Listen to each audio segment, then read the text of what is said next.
Estamos ya por llegar al final de la serie de sermones que hemos venido desarrollando, descubriendo nuestra identidad reformada, cómo es que no tenemos problemas en reconocer que somos católicos reformados, ¿ya? En reconocer esa realidad, y que no se trata solamente de tener una tradición determinada, sino que ser verdaderamente católico es vivir la vida de la fe, como se ha revelado en las Sagradas Escrituras, como vivir la vida cristiana de manera sana, de manera orgánica, de manera comunitaria. En ese sentido, el día de hoy vamos a tener un séptimo sermón de esta serie que tiene por título La vida del verdadero catolicismo. La vida práctica, la praxis del verdadero catolicismo, ¿ya? Que muchas veces algunos pensarán que para vivir verdaderamente como católico hay que hacer una procesión con una virgen, un yeso, ¿verdad? Durante calles, ¿verdad? O subir o caminar de rodillas, Señor, hasta un santuario. Cuando la vida verdadera cristiana, la vida verdaderamente de una iglesia universal, está revelada en las Sagradas Escrituras. Te invito a abrir tu Biblia en Hechos capítulo 2, versículos 42 al 47. Aunque nos vamos a abocar de lleno en el versículo 42 más precisamente. Dice así: y perseveraban en la doctrina de los apóstoles, en la comunión unos con otros, en el partimiento del pan y en las oraciones. Y sobrevino temor a toda persona, y muchas maravillas y señales eran hechas por los apóstoles. Todos los que habían creído estaban juntos y tenían en común todas las cosas, y vendían sus propiedades y bienes y los repartían a todos según la necesidad de cada uno. Y perseverando unánimes cada día en el templo y partiendo el pan en las casas, comían juntos con alegría y sencillez de corazón, alabando a Dios y teniendo favor con todo el pueblo. Y el Señor añadía cada día a la iglesia los que habían de ser salvos. Nos vamos a quedar en esta oportunidad en el versículo 42. Y perseveraban en la doctrina de los apóstoles, en la comunión unos con otros, en el partimiento del pan y en las oraciones, que es el resumen de todo lo que hemos leído. Si uno visita, hermanos amados, una iglesia, una catedral antigua en Europa, yo no sé si algunos de los que están aquí presentes han podido visitar una catedral en Europa, esas catedrales que son centenarias o milenarias en algunos casos, ¿verdad? Uno puede quedar realmente maravillado, ¿ya? Los vitrales, los altares, los coros, ¿verdad? Toda la arquitectura que hay, ¿verdad? Había un programa que yo me encantaba ver en un canal cultural, donde había un hombre conocido, Comparini, el apellido Comparini, sí, City Tour se llamaba la serie. Me encantaba verlo porque se paseaban por todas las catedrales de Europa y museos y castillos, ¿verdad?, antiguos, e iban contando la historia de cómo se llevaron a cabo estas cosas. Y uno puede quedar realmente asombrado viendo, ¿verdad?, esta realidad. Y todo parece irradiar la idea de plenitud, ¿verdad?, la idea de gloria, de majestuosidad.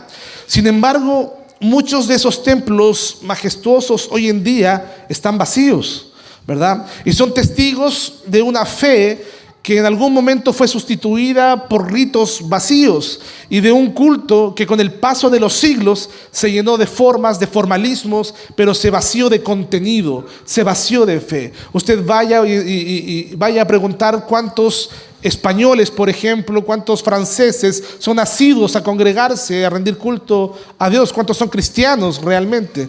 La verdad es que hoy día la cantidad de personas es muy baja, ¿verdad?, que viven una vida cristiana realmente en un continente que en algún momento llegó a ser completamente cristianizado. Muchas de las iglesias en Inglaterra, en Escocia, estoy hablando de iglesias protestantes también, hermanos, hoy día son museos. Hoy día son museos, y en el peor de los casos, como he escuchado, algún ex templo hoy día se convirtió en una discoteca. Entonces ha cambiado la sociedad en Europa, ¿ya? Esta imagen, la de una iglesia hermosa por fuera, pero vacía por dentro, nos muestra una preocupación, y la preocupación que en su momento llevó a la Reforma, la cual era recuperar la plenitud de la iglesia, la vida de la iglesia, y no simplemente construir una nueva iglesia como se acusa de manera muy ligera.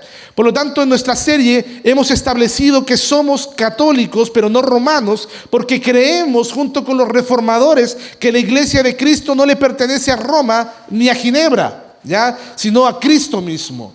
Nosotros podemos tener, ¿verdad?, lugares icónicos para nuestra fe protestante: Ginebra, donde gobernó Juan Calvino; en Escocia, Edimburgo, donde estuvo John Knox, por ejemplo; en Alemania, con todo lo que hizo Lutero, en Wittenberg, etcétera, etcétera. Lugares icónicos para nosotros. Pero, hermanos amados, nosotros creemos que la iglesia no le pertenece a un lugar determinado, ¿verdad? No está circunscrita a un lugar geográfico determinado, sino a Cristo mismo. Es Cristo el Señor de la iglesia. Y ser católicos, en el sentido más antiguo y más noble de la palabra, es pertenecer a la iglesia universal de todos los tiempos, fundada sobre los apóstoles, edificada sobre las escrituras, ¿verdad?, vivificada por el Espíritu Santo y extendida por todo el mundo. Esa es la iglesia de Dios. Pero esa plenitud de iglesia, esa vida práctica de iglesia, no se puede conservar con poder humano. Porque nosotros podemos actuar de manera pragmática, incluyendo un montón de cuestiones entretenidas para que la iglesia sea una iglesia alegre, jovial, ¿verdad? Pero realmente nada de eso sirve para tener una verdadera plenitud en las Escrituras, ¿verdad? Porque no es con poder humano, ni siquiera es con instituciones, sino con la fidelidad a la palabra de Dios. Y en ese sentido, cuando nosotros leemos el libro de Hechos, que es la historia de la iglesia primitiva, Lucas nos cuenta y nos da un punto de partida. ¿Qué cosa? Que la iglesia apenas nació, era pura, sencilla y llena del Espíritu Santo, no sin pecado, no sin problemas, no sin cuestiones propias de la humanidad, no sin fragilidades, pero sí, hermanos amados, era una iglesia sencilla que vivía su fe de manera viva. No tenían templos, no tenían grandes jerarquías. Los apóstoles gobernaban de manera unánime. Vimos hace un par de semanas que el apóstol Pedro decía: yo, ¿verdad?, anciano juntamente con ellos. Habían ancianos que gobernaban la iglesia. Tenían la palabra, tenían la comunión y tenían la adoración. Cuestiones que son importantes a la hora de entender cómo es que una verdadera iglesia, ¿verdad?, cuáles son las marcas de una verdadera iglesia. Y ahí está la plenitud que la Reforma quiso recuperar y que nosotros debemos conservar. Y este pasaje de Hechos capítulo 2 versículo 42 nos muestran tres rasgos esenciales de esa plenitud. Primero, perseveraban en la doctrina de los apóstoles. En otras palabras, tenían plenitud en la verdad, en la escritura, en la palabra. En segundo lugar, perseveraban en la comunión. O sea, tenían una vida fraterna, de mutua sujeción de unos a los otros, se sujetaban, ¿verdad? Había disciplina dentro de la iglesia, había comunión, había amor, había una vida fraterna para cuidar la pureza de la iglesia. Tercero, perseveraban en el partimiento del pan y en las oraciones. O sea, tenían una plenitud litúrgica, si usted quiere, una plenitud en el culto, en la adoración al Señor. Y este tercer aspecto, el culto, va a ser un poco el corazón de nuestro mensaje, porque la forma en que adoramos revela al Dios que creemos, ¿verdad? ¿Usted por qué piensa que hay iglesias donde hay una pantalla gigante y hay niñas bonitas danzando dentro del templo? ¿Qué tipo de Dios revela, verdad? ¿Qué tipo de Dios es el que creen ese tipo de personas a las que van a este tipo de iglesias? Hermanos, la forma en que adoramos a Dios revela lo que creemos de Él. Y la iglesia reformada, cuando vuelve a las Escrituras, no empobreció el culto, no lo hizo pobre, purificó el culto y lo centró en Cristo, recuperando la verdadera plenitud de la iglesia universal. En ese sentido, les invito a ver cómo vivía la iglesia la plenitud doctrinal, ¿ya? Primer punto, la plenitud doctrinal, que consiste en perseverar en la enseñanza de los apóstoles. Dice el versículo 42 en su primera parte: y perseveraban en la doctrina de los apóstoles. Hermanos, Hermanos queridos, la iglesia del primer siglo, la iglesia primitiva, no comenzó con una tradición, ¿verdad? Necesariamente, ni jerarquías. Comenzó con la palabra de Cristo anunciada por los apóstoles. Los apóstoles habían recibido de primera fuente, ¿verdad?, el contenido de la fe. Habían recibido de Cristo mismo el contenido de la fe. ¿Y cuál era ese contenido? No hay otro nombre dado a los hombres en el cual el hombre pueda ser salvo. Solo Jesucristo salva, solo Él puede salvar. Él murió por los pecadores y esa es la doctrina que recibieron los apóstoles y la que predicaban. Y dice que la iglesia perseveraba en esa doctrina, perseveraba en Cristo, perseveraba en Jesucristo como el centro de la adoración, como el centro de su predicación. Por lo tanto, esa plenitud no estaba en la cantidad de ritos, en la cantidad de estructuras que tenían, sino en la pureza del evangelio que predicaban. Hermanos amados, ¿cuánto cuesta sostener una predicación cristocéntrica en la iglesia moderna?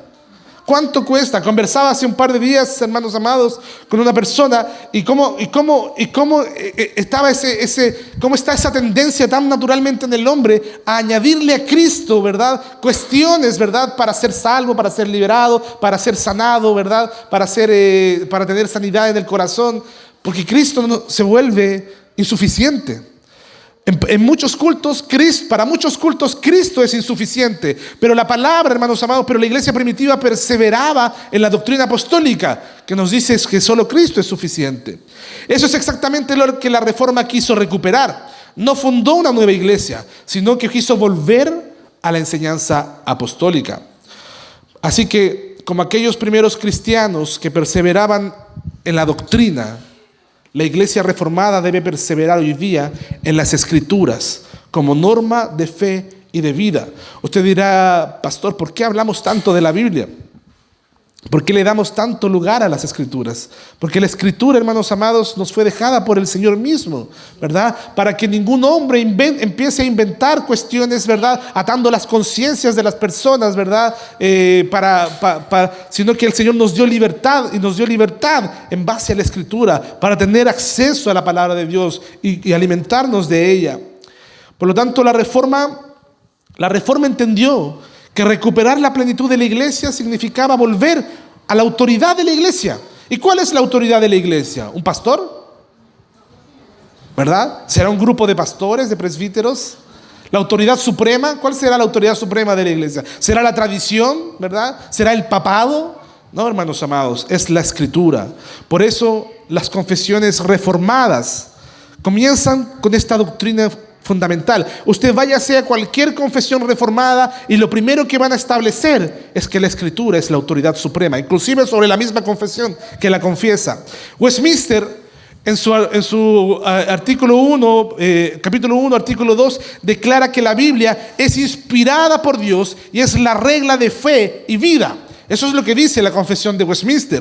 La confesión belga en su artículo 5 afirma que hemos recibido la escritura no porque los hombres la aprueben. O sea, la Biblia no tiene poder porque los hombres aprueban la Biblia, ¿verdad?, sino porque el Espíritu Santo da testimonio en nuestros corazones que proviene de Dios. La Biblia, hermanos amados, se autovalida. No necesita validación humana porque Dios es el que es el autor de las escrituras. Él la inspiró. Él es el autor de su palabra.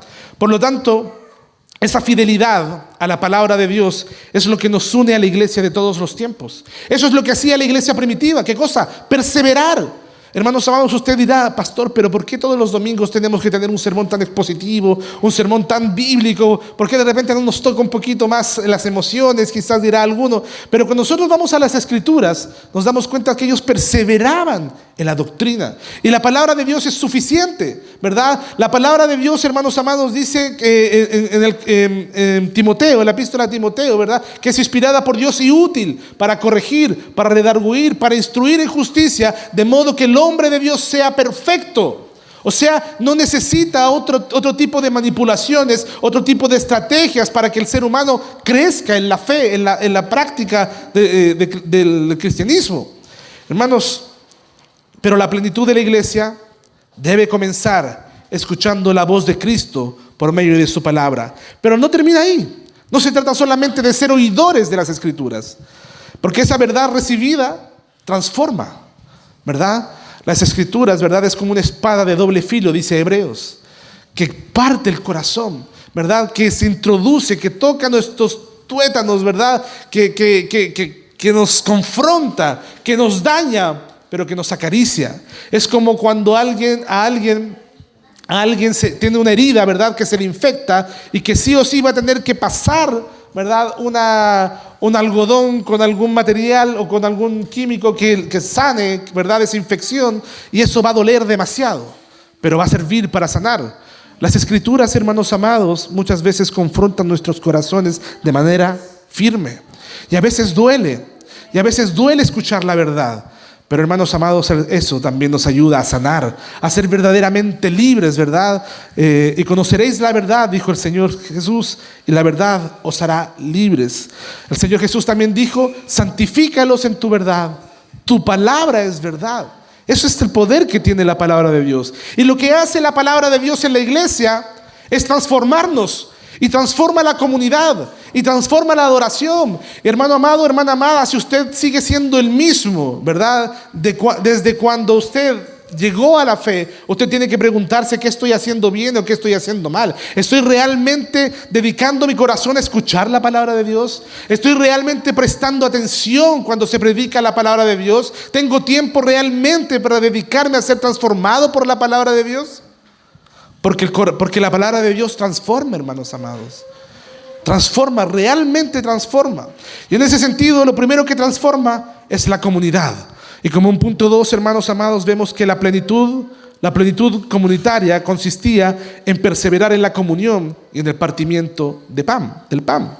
Eso es lo que hacía la iglesia primitiva. Dice el versículo 42, y perseveraban, nuevamente, perseverancia en la comunión, en el partimiento del pan. En ese sentido, la iglesia apostólica era una comunidad visible y viva. Hermanos amados, hoy día existen un montón de cristianos, entre comillas, ¿verdad?, que dicen: yo no necesito de iglesia, yo no necesito comunidad. Mi Biblia y yo encerrado en mi cuarto es suficiente para que yo esté en la... Soy tan bíblico que no necesito ninguna iglesia para ser cristiano. Y no existe nada más antibíblico que eso, porque la misma Escritura nos llama a vivir en comunidad, a ser partícipes de la comunidad. La iglesia apostólica es una iglesia visible, que podemos ver, que podemos palpar, hermanos amados. Por eso también la iglesia cristiana sufrió tanto en el tiempo de la pandemia, porque no podíamos, ¿se acuerdan los que estaban de ese tiempo? No podíamos congregarnos, no podíamos estar tiempo masivamente juntos, hermanos amados. Y la iglesia y la comunidad se evidencia de manera visible, de manera real, de manera tangible. No era simplemente un ideal abstracto. Por lo tanto, la unidad de la iglesia no estaba fundada en una estructura jerárquica, sino en una realidad espiritual, que todos habían sido redimidos por un mismo Señor. Hermanos amados, tú y yo podemos ser muy diferentes, podemos haber sido criados de manera muy distinta, podemos tener quizás algunas ideas distintas en algunos puntos, en algunos casos, ¿verdad? Formaciones, educación distinta, etc. Pero ¿qué nos une? ¿Qué es lo que une a la iglesia? ¿Lo une una estructura, el Papa? Porque los católicos romanos se sienten unidos a la iglesia por causa de la sumisión al Papa. Lo he dicho ya en varias ocasiones. Ellos hablan de la iglesia, ¿verdad?, en tercera persona. Yo me someto a la iglesia, no es yo soy la iglesia. Nosotros decimos: nosotros somos la iglesia. Todos nosotros somos la iglesia porque estamos unidos ¿a quién? A Cristo, sometidos a su palabra.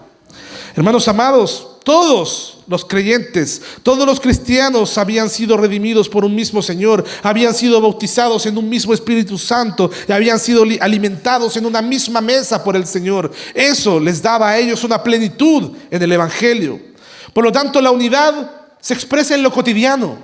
La unidad espiritual se expresa en lo cotidiano. Hermanos amados, muchos piensan que vivir una vida en el Espíritu es vivir una vida espiritualoide, ¿verdad?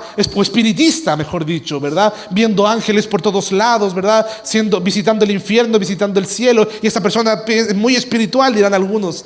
Pero la verdadera espiritualidad de la iglesia se evidencia en lo cotidiano, se expresa en lo cotidiano, en el estar aquí y ahora, presente, mirando el rostro de tu hermano, de tu hermana, ¿verdad? Compartiendo un abrazo, compartiendo un pan, compartiendo, ¿verdad? Un pedazo de torta, no sé, ¿verdad? En lo cotidiano.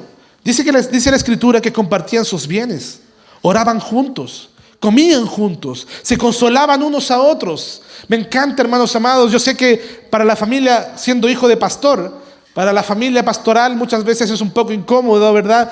Para los hijos sobre todo, tener la iglesia, tener la casa siempre con gente, ¿verdad? Pero no hay cosa más hermosa, para mí por lo menos, no hay cosa que me guste más que la gente visite mi casa. Abrir las puertas de mi casa para conversar la cosa del Señor. Qué rico es cuando tú, hermano, cuando tú, hermana, abres las puertas de tu casa para que los hermanos te visiten, para que alguien comparta contigo, porque en lo cotidiano se expresa la espiritualidad. Era una comunión que encarnaba el Evangelio. Por lo tanto, cuando la reforma habla de recuperar la plenitud de la iglesia, no solamente busca una doctrina pura, sino también una vida eclesial pura, renovada, revitalizada. Porque, hermanos amados, qué triste es volvernos formalistas y pensar que el día domingo es suficiente y con eso yo me quedo tranquilo un par de semanas, ¿verdad? Toda la semana.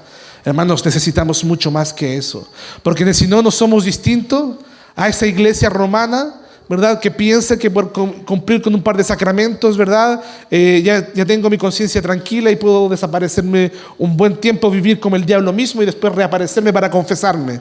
Hermanos amados, no funciona así la fe. Así no funciona la iglesia. La comunión, hermanos amados, encarna el Evangelio. Hermanos, los reformadores comprendieron que la iglesia no es católica por cuán extensa sea geográficamente hablando, sino porque es una iglesia, una unidad espiritual en Cristo, porque está unida a Cristo. Por eso la iglesia es católica, porque es expresada en el amor de Cristo y en la mutua edificación. La confesión belga también lo enseña de esa manera. Dice, la iglesia ha existido desde el principio del mundo y permanecerá hasta el fin, porque Cristo es su cabeza. Y es santa, es católica y congregada por el Espíritu Santo en la unidad de la fe. Cristo es la cabeza de la iglesia. Por lo tanto, la comunión reformada, entonces, no depende de una sede, no depende de un magisterio central, sino depende del mismo Espíritu Santo que nos une como creyentes de todos los tiempos, de todos los lugares, en una sola fe, en una sola esperanza. Por eso amamos y abrazamos, inclusive a hermanos que están en Cristo y que son de otras tradiciones, ¿verdad? Podemos tener diferencias, sin duda. Podemos creer que ellos están equivocados en algunos puntos, ¿verdad? Pero eso no significa que están fuera de Cristo necesariamente. ¿Ven? Por eso podemos hablar de la universalidad de la Roma, de la iglesia, perdón, de la catolicidad de la iglesia, pero sin Roma, que se apropia de ese término, se apropia de ese concepto. Una comunión verdaderamente universal que nos permite orar por los hermanos que están en Nigeria siendo asesinados. Porque hoy día, hermanos amados, la moda ¿cuál es? Bueno, ya se acabó hace poco. Palestina libre, y está bien. Hay una retórica y hay un caso por el cual orar, por el cual intervenir, ¿verdad? Interceder delante de Dios. Pero hermanos amados, uno se da cuenta que a pesar de que cientos y cientos de cristianos son asesinados diariamente en países como Nigeria, no hay un solo noticiero que lo toque, no hay un solo diario que lo toque, hermanos amados. Por eso nosotros podemos orar sin problemas por alguien que no conocemos. Podemos orar por personas que no conocemos, porque entendemos que somos parte de una sola iglesia universal. Hermanos amados, creemos en una comunión universal que no se basa en una uniformidad externa, sino en la fidelidad a Cristo y en el amor fraternal. Además, el partimiento del pan ocupa un lugar especial en esa comunión, porque la cena del Señor es importante. Es importante. Hay iglesias que se creen que luchan por ser como la iglesia primitiva y quieren restaurar todo y quieren ser muy, muy bíblicos y no toman nunca Santa Cena, por ejemplo. Y la cena del Señor, hermanos amados, el partimiento del pan es sumamente importante, ¿verdad? Y no es un nuevo sacrificio como lo enseña Roma, sino que es una memoria activa del sacrificio único y perfecto que hizo el Señor Jesús.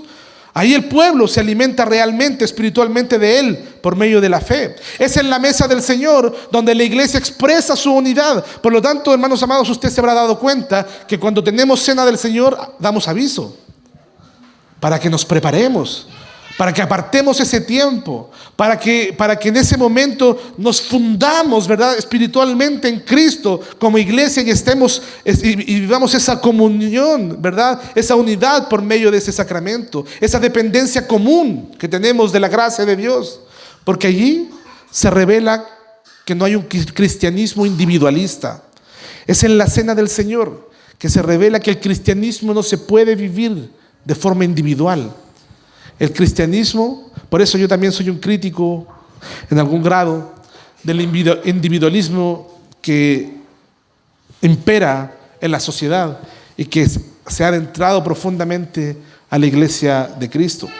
Hay iglesias, hermanos amados, donde la gente consume fe, donde raramente, sobre todo esas mega iglesias, ¿verdad?, donde nadie se preocupa por nadie. Tú vas, consumes un producto, cantas un rato, bailas un rato si quieres, ¿verdad? Entregas la billetera, por supuesto, porque ese tipo de iglesias generalmente te sacan mucha plata, y te vas. Consumiste un producto, pagaste por ella y te fuiste. Y viviste tu experiencia individual. Lloraste un rato, la música te emocionó y te fuiste, ¿verdad? Pero esa no es la fórmula que el Señor nos da en su palabra respecto de cómo vivir una vida espiritualmente en comunidad. Porque el cristianismo no es individualista. Todos participamos de un mismo pan y de una misma copa. Todos participamos, ¿verdad?, de un pan y una copa. En la antigüedad, obviamente, todos los hermanos tomaban de una sola copa. Hoy día, por un tema de salud, ¿verdad?, tomamos todos en nuestra copita, pero compartimos de un mismo vino, preparado, ¿verdad?, con amor para todos los hermanos.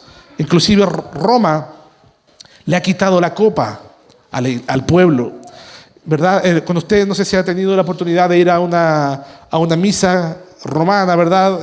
Se dará cuenta que el único que toma la copa es el sacerdote, es el cura. El pueblo no participa de la copa, se la ha quitado, ¿verdad? Porque ellos hicieron una fórmula ahí, hablan de lo que se conoce como concomitancia. Ellos dicen, en el pan, ¿verdad?, está el cuerpo de Cristo, y como el cuerpo y la sangre siempre están entremezcladas, cuando tú comes el cuerpo también comes la sangre, dicen ellos. Y por lo tanto, para que no se haya sacrilegio y nadie bote una gota de vino al suelo, ¿verdad?, solamente el cura puede tomar la copa, quitándole la comunión a la iglesia de Cristo, hermanos amados, quitándole la comunión, ¿verdad?, al pueblo. Hermanos amados, en cosas prácticas uno ve cuán distorsionada está la espiritualidad comunitaria en Roma. De modo, hermanos amados, que la plenitud de la comunidad que vemos en Hechos capítulo 2 no se trata de un pasado ideal, no se trata de un pasado nostálgico, sino que es un llamado escritural, bíblico, que permanece, ¿verdad?, que permanece exhortándonos a vivir como un solo cuerpo, centrados en Cristo, animados por el Espíritu Santo y sostenidos por los medios de gracia, por la predicación de la palabra, por el partimiento de pan, etcétera. Por lo tanto, una iglesia que confiesa la verdad, pero no cultiva la comunión, está incompleta. Es que yo soy sana doctrina, pero me quedo en mi casa y yo no comparto con nadie más mi sana doctrina, ¿verdad? Está incompleta, está coja, ¿verdad? La iglesia cristiana y la iglesia católica en el sentido reformado es aquella donde la verdad produce amor y el amor preserva la verdad, ¿verdad? Una verdad que produce amor y un amor que preserva la verdad. Un amor que se vive, que se evidencia. Una verdad que se vive, que se palpa. A eso se le conoce como ortopraxis, ¿verdad? Porque está la ortodoxia. La ortodoxia me dice cuál es la fe verdadera. Y la ortopraxis me dice cómo vivir de forma correcta, de forma verdadera. Porque yo puedo tener la mejor fe, la mejor doctrina y mi vida ser incoherente con lo que creo. Ortodoxia y ortopraxis van de la mano. Por otro lado, hermanos amados, al siguiente punto, vemos que la iglesia perseveraba también en las oraciones. Y ahí vemos la plenitud también del culto. Y en la iglesia apostólica, la oración no era un segmento del culto solamente, era su práctica constante. La oración era parte de la vida de la iglesia. Los creyentes oraban juntos en el templo y en las casas. Y antes de predicar y después de sufrir, con gozo y con lágrimas, la oración estaba presente. Hermanos, gracias a Dios que hay corazones sensibles que no temen de repente derramar una lágrima orando al Señor con gratitud. Gracias al Señor que no nos hemos convertido en meros robots, ¿verdad? Que viven y practican una vida cristiana externa, pero adentro está hueca y vacía. Hermanos, volvamos a vivir la fe, volvamos a tener pasión por el Señor, volvamos a tener pasión por la santidad también, volvamos a entregarnos al Señor con todo nuestro corazón. Me buscaréis, dice el Señor, y me hallaréis, porque me buscaréis de todo vuestro corazón. La oración, hermanos amados, era el hilo que unía a toda la comunidad con Dios. Oraban porque sabían que vivían, como decían los antiguos, corandeo. ¿Qué significa corandeo? Delante del rostro de Dios. Nosotros los creyentes vivimos delante del rostro de Dios. Nosotros los creyentes estamos todo el tiempo delante de Dios, no solamente en el día domingo, ¿verdad? Estamos todo el tiempo delante de un Dios que nos oye, que responde, que nos sostiene, que nos guarda. Y ese fue el motor de la iglesia perseguida durante los primeros siglos. No existía forma de sobrevivir o de permanecer firmes en la fe, hermanos amados, sin perseverancia en la oración, sin comunión con Dios. Pero con el tiempo, esa adoración simple y a la vez profunda se vio distorsionada. Las formas humanas fueron reemplazadas por la sencillez del Evangelio. Oraciones vivas, oraciones llenas de pasión por Dios dieron lugar, ¿verdad?, a rezos mecánicos, a repeticiones vanas. La comunión con Dios directa fue reemplazada por la necesidad de una mediación sacerdotal, de un sacerdote que intervenga. Por eso, hermanos amados, en este mes, hace unos días que celebramos la Reforma, hermanos amados, vemos la importancia de esa recuperación que hubo del principio bíblico del culto cristiano, hermanos amados. Porque nosotros afirmamos con fe, junto con los reformadores, que solamente Dios tiene derecho a determinar cómo ha de ser adorado. ¿Cómo ha de ser adorado? Ni usted ni yo tenemos la autoridad para introducir a la adoración cosas que nos gustan. El culto es el lugar en donde yo dejo mi ego afuera. El culto es el lugar donde yo dejo mis preferencias afuera. El culto es el lugar donde yo renuncio a mí mismo para enfocarme en Cristo. Oraciones, hermanos amados, fervorosas, no pueden ser reemplazadas por oraciones mecánicas. Hermanos amados, la entretención no puede meterse a la iglesia con el fin de llenar un templo, hermanos amados. En ese sentido, cuando la iglesia o cuando la Reforma quiso recuperar la plenitud de la iglesia, no solamente reformó la doctrina, los sacramentos, sino también la vida de oración del pueblo de Dios. La oración viva es importante. Lutero decía, la iglesia es la casa de oración, no la casa del silencio, ¿verdad? La Biblia es la casa de la oración, no del silencio. Y Calvino enseñaba que la oración es la respiración del alma. Por eso no puede estar limitada, ¿verdad?, a simples rezos y repeticiones banales sin entendimiento. En la medida en que el culto volvió a centrarse en la palabra de Dios, la oración ocupó nuevamente su lugar como la respuesta natural del corazón del creyente ante la voz divina. Cuando la Biblia entra, hermanos amados, en una iglesia, cuando la Biblia entra en un púlpito, se centra en un púlpito, cuando la Biblia se centra en un hogar, todo cambia alrededor, todo cambia, hermanos amados. En Nehemías capítulo 9, que fue el capítulo que leímos en la lectura bíblica, encontramos una de las escenas más conmovedoras de la vida espiritual de Israel. El pueblo se reúne.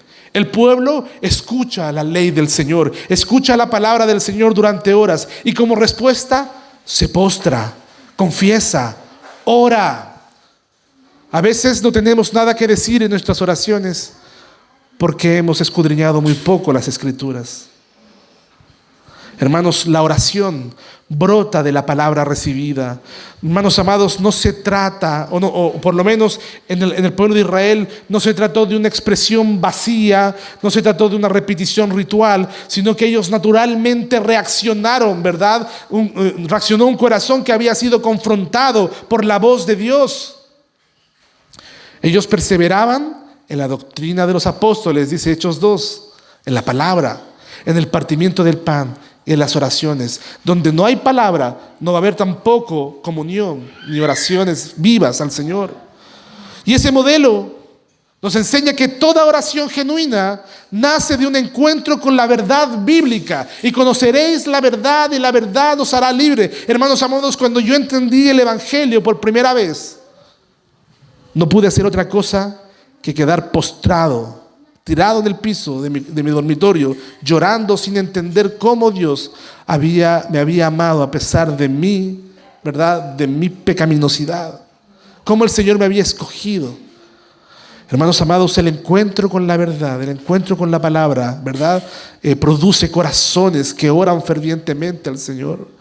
Hermanos amados, cuando la iglesia expone fielmente la palabra de Dios, inevitablemente tiene que nacer una iglesia que ora, que se quebranta, que adora al Señor.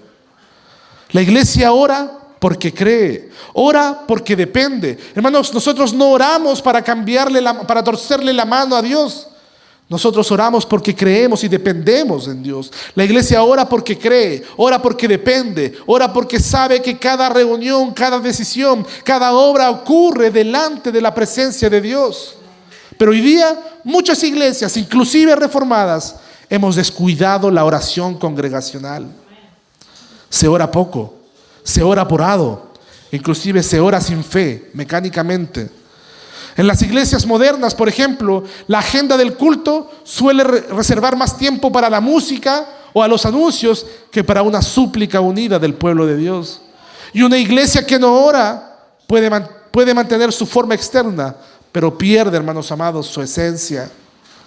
Una iglesia que no ora deja de vivir delante del rostro de Dios y comienza a vivir solamente delante del rostro de los hombres.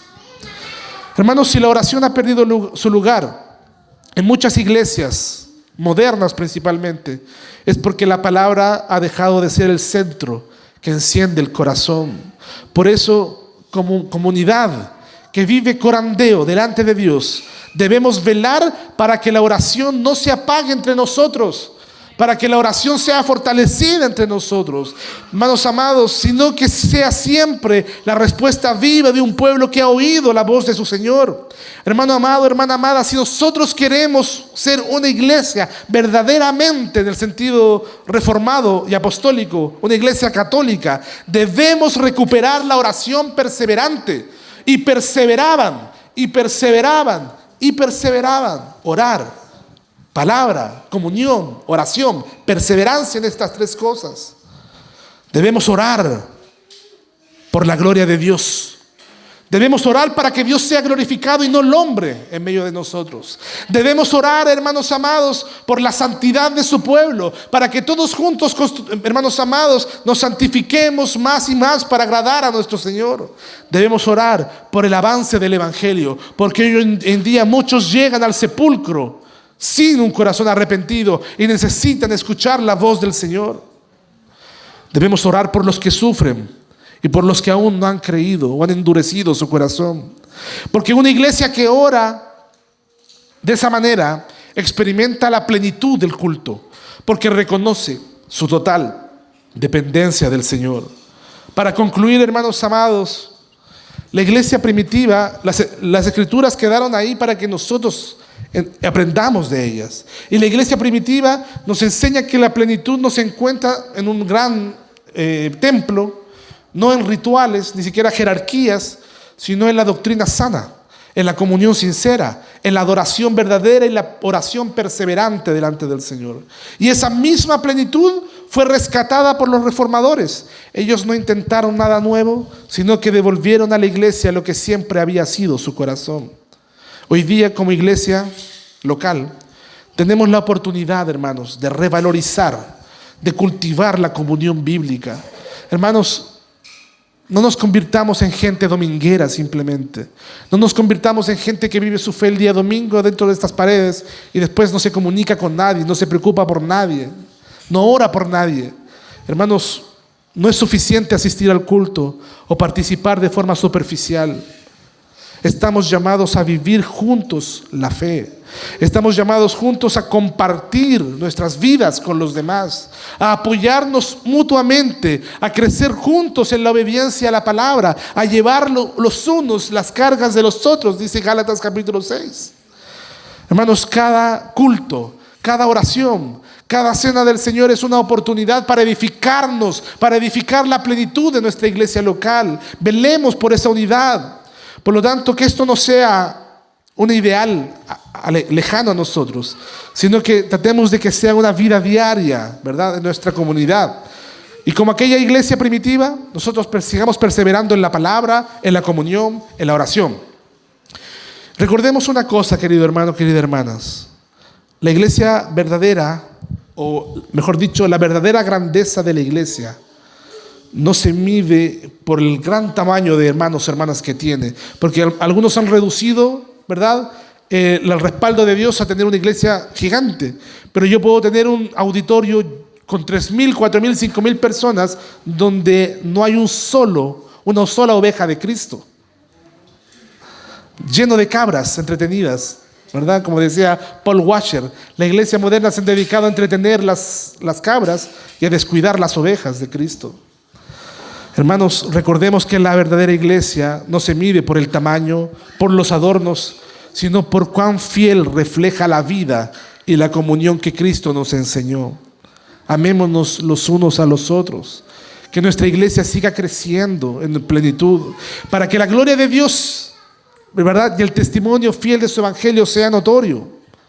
Como iglesia reformada, no buscamos ser una iglesia distinta a la de los apóstoles, sino una iglesia fiel a la de todos los tiempos. Lo que anhelamos no es lo novedoso, sino la plenitud bíblica, ¿verdad?, arraigada en la palabra. Por lo tanto, hermanos amados, para terminar, adoremos entonces con gratitud al Señor. Confesemos con fidelidad la palabra de Dios.